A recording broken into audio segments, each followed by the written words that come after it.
এই সপ্তাহে হাসব্যান্ডকে নিয়ে চলে গেছিলাম অনেক সুন্দর একটা জায়গা বেড়াতে। আর এই জায়গায় যদি আপনি একবার যান আপনার বারবার যেতে মন চাবে, আর একবার যাওয়ার পর আপনার ওখান থেকে আসতেও ইচ্ছা করবে না। তো দুপুরে খাওয়া দাওয়া করে বাচ্চাদের ওদের খালামণিদের কাছে রেখে দেন আমি আমার হাজব্যান্ড রেডি হয়ে চলে গেলাম জলশ্রী সেন্ট্রাল পার্কে, পূর্বাচলে এটা। তো আমি পৌঁছানোর পর এখানে অনেক দূর পর্যন্ত হাঁটতে হয়, মানে পার্কিং অনেক দূরে। তো আমার হাজব্যান্ড আমাকে এখানে নামিয়ে দিয়ে সে চলে গেল পার্কিং করতে। তারপরে এই যে এখানে গেটে আমি ওয়েট করতেছিলাম। এখানে হচ্ছে আপনি শুক্রবার ব্যতীত যে কোনো দিন যেতে পারবেন। আর এন্ট্রি হচ্ছে 240 টাকা করে। তো আপনি শুরুতে এন্ট্রি নেওয়ার পর দেখতে পাবেন এত সুন্দর গাছগাছালি দিয়ে এখানে অনেক সুন্দর করে সেট আপ করা আছে। আর পার্কে ঢোকার সাথে সাথে আপনার মনটা ভালো হয়ে যাবে। চতুর্দিকে শুধু সবুজ আর সবুজ, মানে গাছগাছালি, ঘাস। আর যে কোনো জায়গায় মানে এত সুন্দর করে তারা করে রাখছে। যেমন দেখেন এখানে মনে হচ্ছে কি ছোট ছোট পাহাড়। এখানে যাওয়ার পর আমার মনটা একদম ফ্রেশ হয়ে গেছে। মানে একবার চিন্তা করেন, আমরা যারা ঢাকা শহরে থাকি তাদের জন্য তো এত সুন্দর একটা প্লেস পাওয়া মানে একটা মানে কি বলবো, আমি তো যাওয়ার পর পাগল হয়ে গেছি যে এখান থেকে আমার যাইতেই মন চাইতেছে না, এত সুন্দর।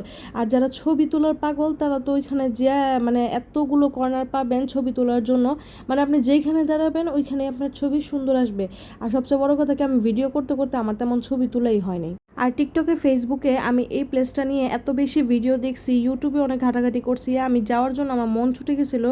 তো এই সপ্তাহে আমি আমার হাজব্যান্ডকে বলছি যে আর কোথাও যাবো না, আমাকে এখানে নিয়ে যেতেই হবে। তো যাওয়ার পর তো আমি পুরাই অবাক, কারণ ফেসবুকে আর ইউটিউবে আমি যা দেখছি তা ছিল অর্ধেক। আর এখানে তো আমি মনে করি যে এত বড় প্লেস তা ভিডিওতে পুরোপুরি দেখানো সম্ভবই না। জাস্ট আমি যেগুলো বেশি সুন্দর ওই সব জায়গায় দাঁড়িয়ে দাঁড়িয়ে ভিডিও করছি।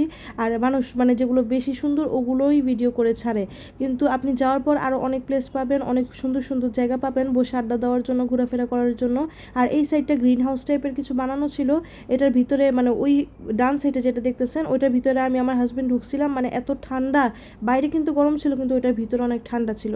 কিন্তু এটার ভিতরে যাওয়ার পর না মানে মিস্টেকলি আর হয়নি, ভিডিও করাই হয়নি। আর এখানে আপনার একটা ক্যাফে পেয়ে যাবেন বসে আড্ডা দিয়ে চা কফি খাওয়ার জন্য, ড্রিঙ্কস করার জন্য। আর এখানে হচ্ছে একটা শপিং টাইপের জায়গা আছে, এখানে বসে আপনারা শপিং করতে পারবেন। তো আমার কাছে তেমন কিছু একটা ভালো লাগে নাই, তাই আমি শপিংও করি নাই। তো চলে আসলাম ক্যাফেতে আসার পর ভাবলাম একটু ঠান্ডা কিছু খাই, যেহেতু হাঁটতে হাঁটতে গরম লাগতেছিল। তো আমি বসে একটু ভিডিও করে নিচ্ছিলাম, আর এদিকে আমার হাজব্যান্ড হচ্ছে ড্রিঙ্কস অর্ডার করতেছিল। আর এখানে দেখেন আপনার কিন্তু বসে আড্ডা দেওয়ার জন্য অনেক সুন্দর করে বসার প্লেস করা আছে। তো অর্ডার দিয়ে 5 মিনিট ওয়েট করার পর আমাদের ড্রিঙ্কসটা চলে আসে। আমরা অর্ডার করেছিলাম স্ট্রবেরি ফ্লেভারের বোবা ড্রিঙ্কস। তারপর এখানে বসে কিছুক্ষণ ড্রিঙ্কস খাওয়ার পর এখানে চলে আসলাম বাচ্চাদের খেলার প্লেসে। আর এখানে আসার পর আমরা দুইজনই আমাদের বাচ্চাদের খুব মিস করতেছিলাম। আসলে প্লেসটা এত সুন্দর, বাচ্চাদের রেখে আসতে মনও চায় না, আবার অনেক দূরে তো এই জন্য সব জায়গায় ওদের নিয়েও যাওয়া যায় না। আরেকজনকে রেখে আরেকজনকে নিয়ে আসলে না মানে এই জিনিসটা আমাদের ভালো লাগে না। তো এরকম বসার জন্য আপনারা বেঞ্চ পেয়ে যাবেন, একটু দূরে দূরে অনেক সুন্দর করে বেঞ্চ বসানো আছে। আর এখানে হচ্ছে অনেক সুন্দর করে এরকম চাইনিজ টাইপের ঘরও করা ছিল, এখানে দাঁড়িয়েও বসে আপনারা আড্ডা দিতে পারবেন। তারপরে এই যে ঘোরাফেরা করে আমরা চলে আসলাম এখানে। এই সাইডটা অনেক শান্ত ছিল, মানুষ কম ছিল, তাই এই সাইডে আমি আমার হাজব্যান্ড কিছুক্ষণ বসে থাকার পর এখানে যে বোট রাইডিং করে ওই প্লেসটাতে চলে আসি।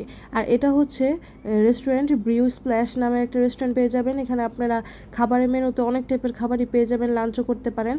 তো এই ছিল আমাদের ঘোরাঘুরি জলশিরি সেন্ট্রাল পার্ক। আশা করি আপনাদের ভালো লেগেছে। ভিডিও ভালো লাগলে লাইক কমেন্ট শেয়ার করে দিবেন। Bye bye.